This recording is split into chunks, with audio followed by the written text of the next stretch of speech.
ते बरोबर बोलले ना, पोटात होतं त्यांचे पटदिशी तोंडात येऊन गेलं आणि खरं ते बोलून गेले ते. पण ती मागणी मराठीची नाहीची आणि त्यांनी जे त्यांच्या मनात आहे ते बरोबर बोलून दाखवले सरकारच्या, की त्याला वेळ लागणार आहे. आणि आम्ही त्याची मागणीच नाही मराठ्यांची मागणी ओबीसी प्रवर्गातून मराठा समाजाला आरक्षण देणे, आमची ती मागणी नाही.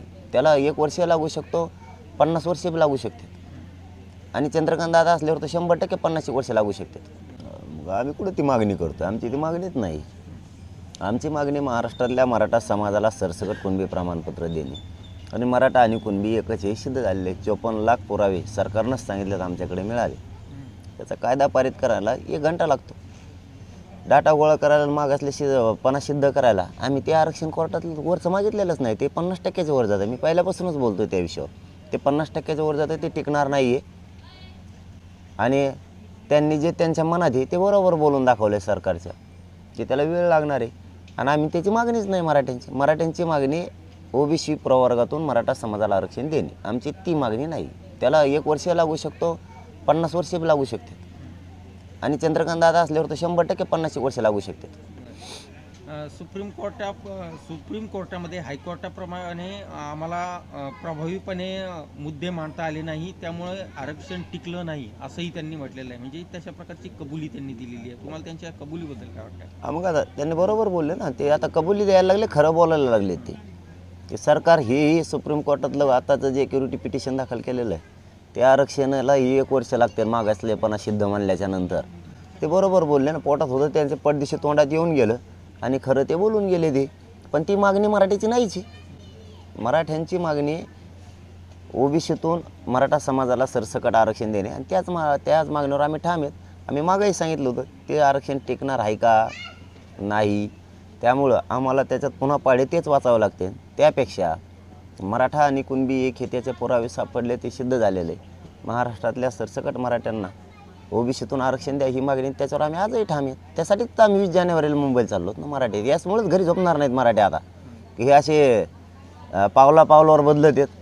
4 दिवस लागते आणि वर्ष म्हणूनच तर आता हे शेवटचं लढाई खेळायला, ही लढाई जिंकायला मराठी मुंबईत चाललेत. आणि मराठ्याला आणखीन माझं विनंती ते आपल्याला घरी नाही राहायचं, कोणाला मुंबईकडे जायचं आहे, आपल्याला आरक्षण घ्यायचं आहे, मिळवायचं आहे आणि ते आणायचं आहे सुद्धा येताना. तुम्ही विशेष अधिवेशनाची मागणी केली होती. त्यांचं असं म्हणणं आहे की मराठा मागास असल्याचा अहवाल आल्याशिवाय विशेष अधिवेशन बोलवता येणार नाही. आम्ही अधिवेशन मागितलेच नाही. आम्ही सांगितलं होतं जे अधिवेशन सुरू आहे त्याचीच वेळ वाढवा. आपलं 24 डिसेंबरचा शब्द होता की तुम्हाला मागं पुढं होऊ शकतं, त्यापेक्षा तुम्ही हेच अधिवेशनाची वेळ वाढवा. त्यांनी वाढवली. विशेष अधिवेशन आम्ही बोलवलंच नाही. आम्हाला गरज बी नाही ना विशेष अधिवेशनाची. आमची मागणी ओबीसीतून आरक्षण आणि त्याच्यासाठी विशेष अधिवेशनाची आवश्यकता नाही. मराठा आरक्षण दिंडीबाबत सरकार विशेष पद्धतीने मॉनिटर करत आहे. आंदोलन करणे हा अधिकार आहे, पण ती शांततेत व्हावी असा सरकारचा प्रयत्न आहे. आणि आमचा काय प्रयत्न आहे? मग शांततेत होणे ना. तुम्ही आंदोलनात आलेत नाही का? हो, तुम्हाला काय माहिती आहे म्हणा शांततेत आहे का कसं आहे का? त्यांना काय माहिती हे कसं आहे काय? शांततेतच आहे. आमरण उपोषणापेक्षा देशात दुसरं काही शांततेत राहिलं सांगा म्हणा एखादा, आणखी ते करतो. मग आता 31 आहे आज आणि देशभरामध्ये हा 31 साजरा केला जाणार आहे. महाराष्ट्रामध्ये मराठा समाजाच्या तरुणांनी 31 कसं साजरा करावं असं तुमची इच्छा आहे आणि कोणत्या पद्धतीने साजरा करावा असं तुमचं म्हणणं आहे? पोरांनी अभ्यास करावा आणि शेतात कामाला जावं, काम करणाऱ्यांनी. लोकांचे दुकानं त्यातल्या दारू पिऊन किंवा व्यसन करून लोकांचे दुकानं मोठे करायचे, दुसऱ्याचे लोक मोठे करायचे, हे बंद करावं. खुशाल गरीब आपल्या जे घरात आपल्या असेल ते आपण खावं आणि झोपावं. आईबापांना साथ द्यावी त्या दिवशी. कारण तुम्ही एक दिवस ते घेणार किंवा काय असतं मला माहीत नाही, ते 31 कशी असते मी बी बघितले नाही. तुम्ही विनाकारण ते काय असतं ते करणार. त्यापेक्षा आपल्याला सगळ्या मराठा समाजासह जनतेलाच विनंती माझी की कवर त्यांचे दुकानं मोठे करता, त्यांचे आडनाव वाचून बघा. ते परराज्यातले कुंकडेच आहेत, कुंकडचेच येतात. त्या कवर त्या लोकांना मोठं करता त्यांना. आपण आपले पैसे उडवायचे आणि त्यांना मोठं करायचं, बस हे बस झालं. आता जरा आपल्या कुटुंबाकडं, आपल्या समाजाकडं, आपल्या जातीकडं लक्ष ठेवणं आपलं कर्तव्य. नाही हात लावायचा कोणी, त्याला नाही व्यसन करायचं. त्याने काय होतं, ते एक दिवशी तर काही नाव आणते ते परदेशातले लोक, कुठं 30% आमकेन तमकेन मध्ये एक कोणचं का नाव होतं ते नाव आणायचं आणि आपण करायचं. त्या नावात काय गुतलं आहे आपला जातीत विषय गुतला, स्वराज्याच्या विचारात विषय गुतला आहे, आपले लेकरं बाळं मरायला लागले त्याच्यात विषय आपला गुतलेला आहे. त्या विषयावर लक्ष ठेवायचं, विनाकारण कशात पैसे नसून आपल्या समाजाचं वाटलं नाही करायचं, व्यसनापासून लांब जायचं. त्याच्यासाठी हे दिवस नाही आहेत. हे दिवस कामं करायसाठी निवडा ना. त्यांनी 30% जर काय प्यायला निवडलं असलं, आपण कामं करायला निवडा. गिरीश महाजन असं म्हणाले आरक्षण देणारच आहोत, थोडा वेळ लागेल, परंतु जरांगे पाटील यांचे आभारही मानतो की त्यांनी आम्हाला 2 वेळेस वेळ वाढवून दिला. वेळ वाढूनच दिला, 2 वेळेस दिला ना मागचा, 100% दिला.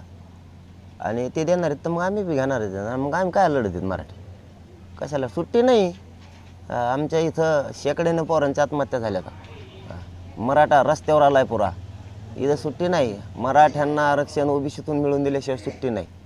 तुम्हाला 20 जानेवारीपर्यंत एकदा अंतरवालीतून पाऊल सोडलं, तुम्हाला आरक्षणच दे नाही. तुम्हाला दिसल तुम्ही आरक्षण बी कसे देत नाही. ते बहाणेबाजी बोलणं, निष्ठून जायचे शब्द हे वापरायचेच नाही. आणि सहज आंदोलनाला घ्यायचं नाही, गांभीर्याने घ्यायचं. मुंबईतल्या मराठा समाजाची तुम्ही या ठिकाणी बैठक घेणार आहात, कधी घेणार आहात, कशी असणार आहे बैठक? 3 तारखेला त्यांना आमंत्रित केलं आहे, सगळ्या मुंबईकर मराठ्यांना. आणि ते तेथील काय जनतेलासुद्धा की आपण यावं, त्या निवेदनाविषयी चर्चा त्यांच्याशी करायची, असं त्यांना मीडियाच्या माध्यमातून बी आव्हान आहे की मुंबईकर मराठा बांधवांनी सगळ्यांनी गटतट सोडून सगळ्यांनी यावं. असतील नसतील आम्हाला माहीत नाही, परंतु आपण सगळ्यांनी यावं, कारण समाज खूप संख्येनं तिकडे येणार. 2023 हा शेवटचा दिवस आहे. तुम्ही या वर्षात काय कमवलं आणि काय गमावलं, आणि सोबतच उद्यापासून नवीन वर्ष सुरू होणार आहे. तुमचा नवीन संकल्प काय असणार आहे? नाही गमिलं काही नाही, कळेल काय गमाला आहेच काय माझं, गमायला काय गमीत फिमीत काही नसतो मी. कमीला फक्त माझा मराठा समाज एका ताकदीने एकत्र झाला, हे मात्र आपण आयुष्यात कमीलं. आणि त्याच्यापेक्षा मोठा आनंद आपल्याला काय नाही. नवीन वर्षाचा तुमचा संकल्प काय असणार आहे? नवीन वर्षात तसलं काही नसतं माझ्या डोक्यात. मग रोजच चांगला दिवस आहे, मी कण लढत असतो. नवीन आलं आणि जुनं आलं काय, मी कण चालतो. लोक आमुष्या दिवशी काही करत नाही, मला आमुष्यान फामुष्यान काही कळत नाही, कण चालत असतो. नवीन आणि जुनं काय, आमचे पाडे तेच आहेत पहिल्यापासून. आमचं नवीन वर्ष आरक्षण मिळेल त्याशिवाय भाऊ देश बघणार पुरा.